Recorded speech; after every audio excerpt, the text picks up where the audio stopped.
At this point, Quentin had been in adult diapers for about 4 years. He also had prostate cancer, which was advancing steadily. And this is what Madeline had to say. Don't know if I've told you about Quentin's recent obsession with sex. Just out of the blue, one morning at breakfast, he turned to me and said, "Madeline, it occurs to me that you don't want to have sex with me anymore." And I said, "That's right, Quentin. That part of our life is over."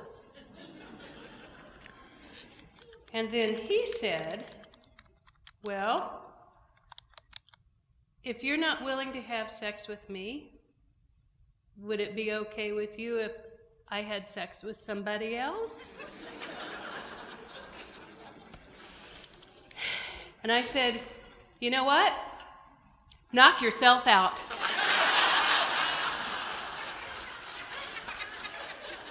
Just go for it. I figured if he could find someone who was willing to have sex with him, she could have all of him. She could deal with his wet depends. She could change his sheets in the middle of the night. She could pick him up off of the floor when he fell. She could just have him all to herself.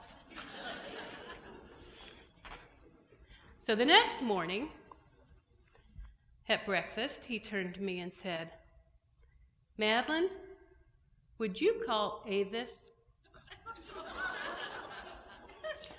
Avis is the girl that he took to his high school senior prom 60 years ago. Well, of course, I didn't want to call Avis. But as the morning went on, he said, "Have you called Avis? When are you going to call Avis? Why haven't you called Avis? Have you called Avis?" Finally, it became such an obsession, it was the only thing he could talk about, so I went to the phone, I picked it up, and I called Avis.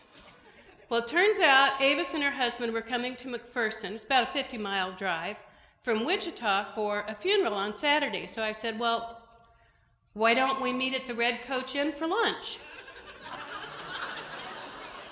So we agreed to.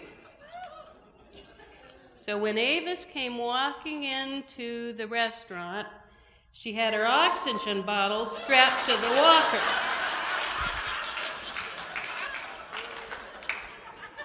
I thought, that'll take care of that. So we sat down, we had a nice lunch. I told Avis's husband about all the things I was doing to help make caring for Quentin easier, like the ceiling hoist over the bed and the plastic pad I put underneath his chair so he could scoot up to and away from the table easier. And Avis's husband told me about all the things he was doing to take care of her, and I thought, okay, well, that's done. Got in the car to go home, and I turned to Quentin and I said, "Well, what do you think of Avis now?" And he said, "I think she wants me."